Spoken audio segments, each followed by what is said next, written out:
Assalamualaikum warahmatullahi wabarakatuh. Pada Habibana Jindan, Gus Baha dan semuanya, langsung saja mengikuti daripada apa yang disampaikan Gus Baha, yaitu gerakan cangkem elek. Alhamdulillah tempat kita di daerah Bogor khususnya bertempat yang berseberangan dengan beberapa faham yang macam-macam, dan itu mustajab gerakan cangkem elek untuk menghadapi mereka ngoten Gus. Terus kula nggih nyuwun ijazah terus mewakili sedaya, dan yang ingkang kami kalih mumpung teng mriki kan ingkang didhawuhaken Gus bahwa fasilitas dinggo fasilitas nyuwun fasilitas ijazah ngrungokke tafsir Jalalain ingkang teng YouTube. Terus nyuwun ijazah ingkang kathah niki. Ngambil jasa yang banyak, fasilitas dari apa yang jadi tadi disebutkan beliau, fasilitas, masyhad dan semuanya. Jadi kita memiliki cara fikir yang enteng, yang enak. Dan mumpung wonten ijazahipun, nggih kula suwun ngoten Gus Bang. Ngoten cekap semanten. Assalamualaikum warahmatullahi wabarakatuh.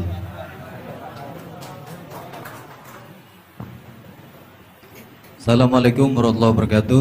Gus Bang, saya Nawawi Bahrudin. Kalau secara organisasi saya dari PCNU Kota Tangerang, saya Mustasar. Bersyukur sekali saya bisa berjumpa dengan Gus Baha dan Habib Jindan yang beliau ini keduanya adalah idola saya. Kalau boleh ngaku, saya ini ngaku sebagai santri kalong virtual via YouTube Gus Baha dan Habib Jindan. Jadi apa namanya? Sejak kecil saya ini dididik secara tradisi tasawuf yang agak sangat keras begitu ya. Kalau saya boleh cerita nih, ada ponakan saya nih Ustaz Samsuri, kami tuh keluarga besar kami tidak ada yang dulu miara TV Gus, televisi nggak ada, bunga bank juga susah gitu, musik itu haram, speaker nih juga haram nih dulu. Nah, perkembangannya kemudian semakin besar, ada idola-idola kami yang agak keras begitu melontarkan kritik kepada pemerintah yang kemudian itu membuat saya galau gitu ya. Kenapa ulama-ulama kita bersikap terhadap pemerintah keras memberikan kritik? Nah, saya menemukan jawaban bertemu dengan Habib Jindan via YouTube tentunya dulu ya, walaupun saya kebetulan pernah juga silaturahim, kemudian juga dengan Gus Baha. Ini ada perspektif yang berbeda gitu ya antara relasi ulama dengan umaro. Pendekatannya itu tidak yang kritik, yang bukan sekedar kritik tapi adalah menghujat. Nah, ini saya temukan formula yang sangat menjawab kebutuhan saya pribadi, sehingga istri saya ini udah mulai cemburu sama Gus Baha karena saya terlalu sering nonton YouTube Gus Baha. Gitu. Nah, yang kedua soal sanad ya. Salah satu bukti saya pernah dengar cerita Gus Baha, agama itu adalah bir riwayah. Oleh karena itu perlu sanad. Nah, saya merindukan bersanad dengan Gus Baha nih, tapi kan saya bukan santri yang secara langsung. Oleh karena itu dalam kesempatan ini saya ingin minta rukhsah sebetulnya Gus dan Habib. Kami ini kalau boleh mewakili diakui sebagai murid Gus Baha, bisa bersanad walaupun dalam pertemuan tatap mukanya saat ini aja baru. Mudah-mudahan ke depan bisa dilanjutkan. Terima kasih Gus. Assalamualaikum warahmatullahi wabarakatuh. Nggak apa-apa Ustaz, sahabat aja sekali ketemu Nabi langsung jadi sahabat kok. Baik, Gus Baha barangkali duluan. Al-Fatihah. Bismillahirrahmanirrahim. Alhamdulillah. Ar-Rahmanir-Rahim. Surah Khairil Muhdubi alaihim waladdallin.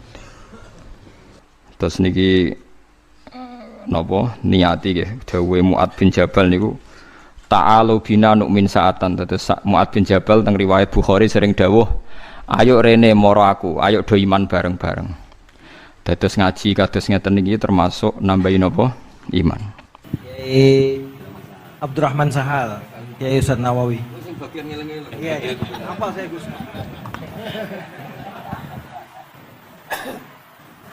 Iya. Begini ya, masalah cangkem elek tadi ya. Bakat tuh sampean? Sudah. Nah, alhamdulillah sudah bakat. Karena kalau lewat Habib Jindan tidak pantas, beliau biar sempurna saja, tidak usah sanad itu.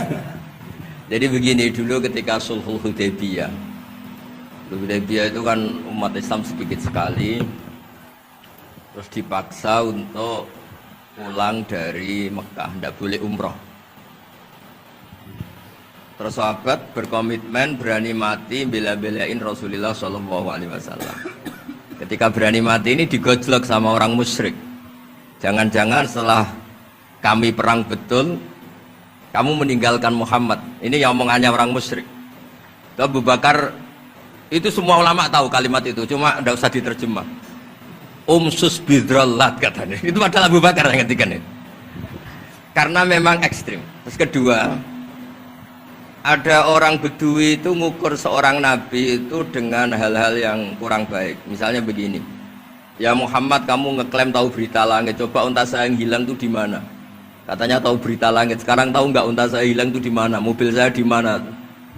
Begitu juga ketika untanya hamil, bunting itu tanya, Muhammad, kalau kamu nabi katanya tahu berita langit, kamu tahu isinya yang di unta saya ini?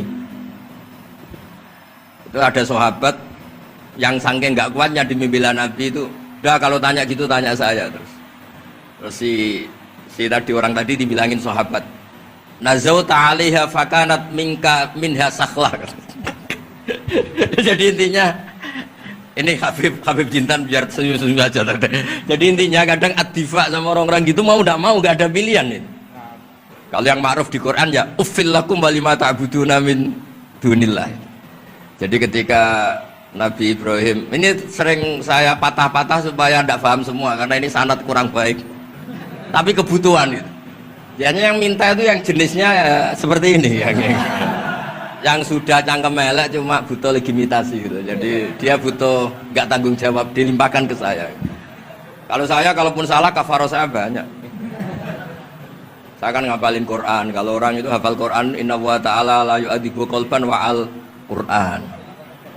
Kalau kamu sekali salah, adabnya banyak. Kalau saya punya penawar banyak itu. Jadi faja'alahum judadan tadi. Siapa yang memecahi berhala ini? Kata Ibrahim, ya yang bawa kapak. Kenapa mecahin? Mungkin sentimen dia ingin disembah sendiri katanya. Tanya yang bawa kapak. Kata orang-orang kafir, kamu kan tahu berhala itu tidak bisa ngomong, masa disuruh nanya? Otak kamu di mana? Nggak bisa ngomong, nggak disuruh nanya. Otak kamu di mana? Ibrahim balik. Ya balik apa? Balik ngendikan, balik mengatakan uffil lakum. Otak kamu lalu di mana? Kayak ditanya aja tidak bisa jawab kok kamu sembah. Jadi di beberapa kesempatan sahabat belain Nabi sampai gitu. Jadi banyak orang Bedui, orang-orang peradaban, karena Nabi itu memang nyatanya mendapat berita dari langit. Mereka terus itu dijadikan alasan. Unta saya hilang di mana Muhammad? Ini di mana unta saya ini hamil, itu bentuknya kayak apa? Katanya kamu tahu berita langit. Masa gini aja enggak tahu? Ya terus tadi. Saya enggak tahu, sahabatnya mungkin kayak jenengan enggak tahu saya. Terus dia ambil, udah tanya saya aja. Nazauta 'alaiha fakanat minka minha sakhlah. Nazauta itu sudah paling anaknya kayak kamu lah, kamu yang nazauta 'alaiha, enggak usah diterjemah nazauta 'alaiha itu. Tapi potongan-potongan gini tahu nazauta 'alaiha itu kayak. Artinya ya memang dalam banyak hal memang nggak bisa dihindari hal-hal seperti itu. Ya tapi tentu yang suasananya ilmiah bukan hadun nafsi ya, suasananya ilmiah bukan apa? Hadun nafsi. Karena kadang-kadang memang mau tidak mau kayak ya tadi orang-orang yang menghujat Nabi, orang-orang yang apa itu. Kadang-kadang paling efektif itu ya jawab seperti itu. Ya, jawab seperti itu. Itu sudah berapa tadi? 3 kan? Nah, itu bukti bahwa kadang-kadang itu nggak ada pilihan dalam menjelaskan. Ya, nggak ada pilihan dalam menjelaskan. Ya, maksudnya seperti itu. Tapi tidak tahu saja. Daripada anggap bibitan kan kasihan. Saya aja yang jawab. Nah, terus tadi yang Jalalain rutin sanad saya memang sebetulnya kalau saya boleh milih di mana-mana sanad tuh ngajinya utuh. Saya dulu ngaji Mbah Mun itu mulai Jamul Jawa sampai Fathul Wahab banyak. Sebagai keluarga Quran, bapak saya itu hafal Quran tuh kayak Fatihah, ma'ruf itu di daerah saya. Tidak ada orang hafal Quran kayak Fatihah kayak bapak saya itu. Makanya tradisi keluarga kami memang Quran terus babah kami juga dari ulama Lasem, Habib Jidan pernah rawuh di mbah saya. Kebetulan pondoknya mbah saya namanya juga Al-Fakhriyah, Beb. Jadi karena kalau konstruksinya tidak khatam, seperti ini namanya ijazah amma. Ijazah amma ya cukup lah buat rame-rame. Tapi secara keilmuan itu masalah karena konstruksinya belum selesai. Makanya tadi saya senang Habib Jidan ketika cerita ada orang ngajar lumak. Usul fikih itu perangkat yang mau tidak mau untuk alat tafsir. Misalnya begini, wa antasma'u bainal ukhtain, tidak boleh mengumpulkan perempuan dua yang kakak beradik jadi istrinya satu orang. Itu bainal ukhtain itu min itlaqil ba'di wa iradatil kul, yang dimaksud Allah adalah mengumpulkan dua orang yang ada hubungan mahram. Coba kalau kita misalnya bikin gerakan kembali ke Quran, berarti yang haram hanya antasma'u bainal ukhtain. Padahal yang haram adalah bainal mar'ah wa ammatiyah, wala bainal mar'ah wa khalatiyah, wala bainal mar'ah wa jaddatiyah. Pokoknya dua perempuan yang ada hubungan mahram tidak boleh dikumpulkan dalam satu pernikahan. Bayangkan kalau orang tidak ahli usul fikih kemudian dia mentafsirkan Quran, terus dia hanya pegang wa antasma'u bainal ukhtain. Itu juga anak tiri. Ada aturannya, lafadz yang keluar karena ghalib itu tidak punya makna. Misalnya begini, anak tiri yang nggak boleh dinikahi adalah waroba ibu kumulati fi hujurikum, anak tiri yang serumah. Padahal anak tiri serumah tidak serumah, kalau ibunya sudah kamu kumpulin kan tidak boleh dinikah. Lalu kata fi hujurikum di sini adalah yakhruju makhrujal ghalib. Ya umumnya anak tiri itu serumah, tapi bukan punya ikatan apa hukum. Nah, hal seperti itu kan riskan kalau kita tidak mengaji usul fikih, apa kaidah fikih. Misalnya gini, ada ular di dalam, terus kiainya bilang, Jamal ambilkan tongkat. Terus kamu karena nggak dipanggil namanya, terus nggak ngambil tongkat. Oh yang dipanggil Jamal bukan saya. Ini santri geblek dah. Sebenarnya kata manggil itu qaulun nabi li ahadin min ashabi itu qauluhu lil jami'. Yang hal-hal yang baik, yang darurat, siapapun yang bisa melakukan harus melakukan itu meskipun nggak dipanggil. Coba semua wiridan, ya Mu'ad inni uhibbuka faqul dubura kulli sholatin Allahumma a'inni ala dzikrika wa syukrika wa husni ibadatik. Bagaimanat fala tada'anna dubura kulli sholat. Terus kamu bilang nama saya ada Mu'ad, berarti tidak kena ijazah itu. Itu harus ada analisis usul fikih. Kalau enggak ya habis kita. Semua wiridan tuh ya Abu Hurairah, ya Mu'ad, ya Aba. Nah, terus kamu saya enggak yang di wasiati Rasulillah, enggak yang diijazahi ya enggak bisa. Jadi masalah sana tuh maunya kalau sampean orang baik ya semua kebaikan tuh saya ijazahkan. Ya tapi tentu beda yang ngaji betulan sama yang ngaji begini-begini. Ya memang seperti itu, karena kalau ingin jadi ulama konstruksinya memang harus utuh. Karena tadi ada usul fikih, ada kaidah fikih, ada macam-macam kayak tadi wa antasma'u bainal ukhtain. Itu ya zaman Nabi Sugeng sudah nambahi wala bainal mar'ati wa ammatiha. Tidak boleh menikahi istri dan budenya atau bulenya. Nah, kenapa Nabi tidak bilang wala bainal mar'ati wa jaddatiha? Kayaknya orang kelainan kalau kepikiran seperti itu. Loh kalau bule itu masih masuk lah.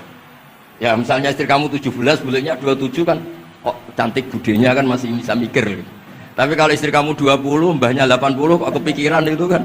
Sehingga di hadis memang hanya wala bainal mar'ati wa ammatiha, wala bainal mar'ati wa kholatiha. Nabi tidak mengatakan wala bainal mar'ati wa jaddatiha. Kayaknya kalau orang normal tuh tidak kepikiran itu.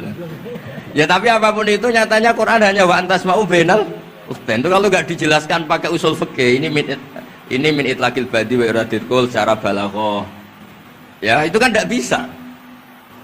Nah, di sini pentingnya ngaji khatam. Makanya saya suka ngaji Jalalain dengan penjelasan fikih, penjelasan usul fikih, karena supaya orang itu tahu lah bahwa makna Quran tadi seperti yang didahulukan Habib Jindan itu.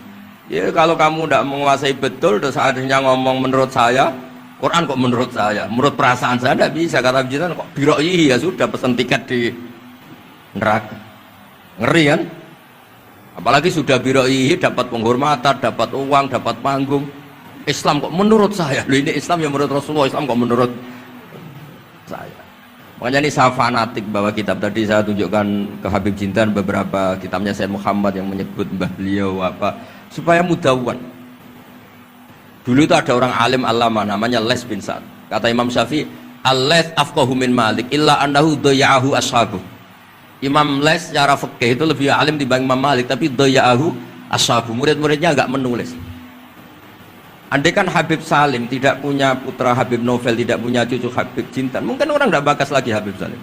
Bazuber andai kan tidak punya putra Mbah Mun, orang juga nggak bakas lagi Bazuber. Bapak saya Kiai Nur Salim andai kan tidak punya putra saya, mungkin orang sudah lupa. Dulu ini cerita yang paling ekstrim. Dulu Nabi Ibrahim pernah dikira Yahudi karena punya keturunan Yahuda bin Yakub bin Ishak bin Ibrahim. Ketika Yahuda punya perilaku tertentu seakan-akan itu dari mbah-mbahnya. Baru setelah Rasulullah SAW memaklumatkan ad-dinul hanif, ad-dinul Islam millatun hanifiyah, millata abikum Ibrahim. Baru terpulihkan nama Ibrahim. Makanya kalau dalam nasihat Arab itu kama takarroma bi Muhammadin Adnan. Dulu orang tuh nggak tahu Adnan itu siapa, Qusay itu siapa, Kilab itu siapa. Gara-gara punya cucu yang bernama Rasulullah Muhammad SAW, Sayyidul Khalqi, orang nyari-nyari Abdul itu siapa, Abdul Muthalib itu siapa, Hashim itu siapa. Akhirnya diketahui Sayyid Abdul itu orang yang ganteng, perilakunya baik. Abdul Muthalib itu orang yang pertama sering makan-makan, ngasih makan orang haji, gini-gini. Dikatakan Syaibatul Hamdi karena terus orang ini dikatakan wasumia fisul bin Nabi sallallahu alaihi wasallam dzakara wa ta'ala walabba. Ini dikatakan Qusay litaqasi fi biladi qudaatal qasiya. Terus dikatakan Kilab likasrati takalubi fil ardi karena orangnya aktif, sering berjuang di mana-mana. Terus jadi makanya kalau jenengan punya anak, punya cucu, doakan jadi orang baik. Karena status Anda ini tertera cucu-cucu Anda. Lho nggih misalnya bapak sampean alim terus putune nak domino di situ, mabuk-mabuk di situ. Itu disatakan makam keramat apa tempat mabuk? Nah, makanya dzurriyyah ini penting. Makanya ketika Allah memberi hadiah pada Rasulullah Muhammad SAW kepada semua nabi, itu disebut wa ja'alna dzurriyyatahu humul baqi.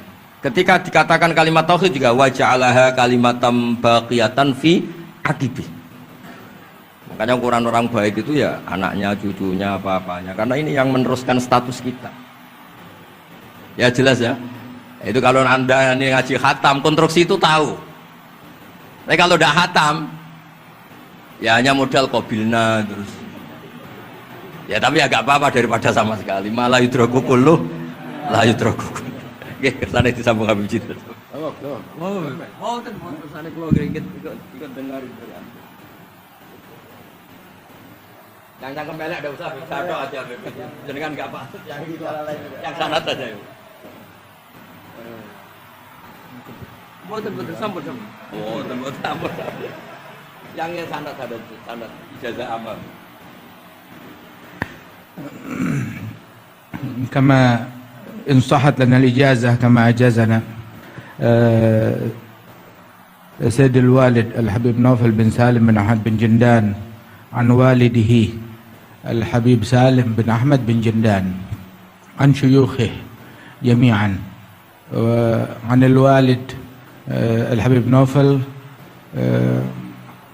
عن جد الحبيب علي بن عبد الرحمن الحبشي وكذلك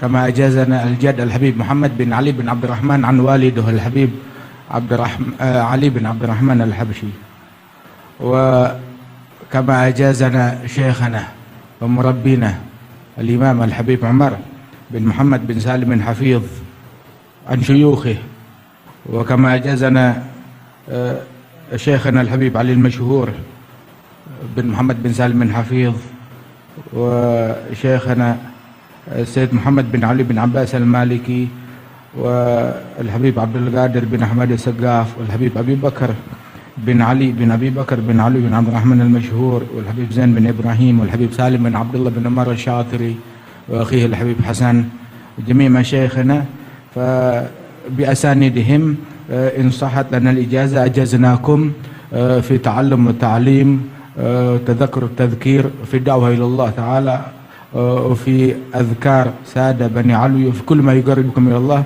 إن صحت لنا الإجازة أجزناكم بذلك.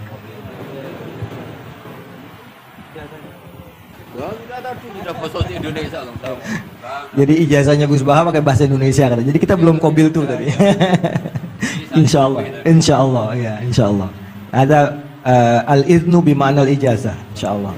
Jadi sudah diizinkan yaitu ijazah Cangkem Elek tadi dengan ijazahnya pengajian beliau lewat medsos, insyaallah bil izin ya.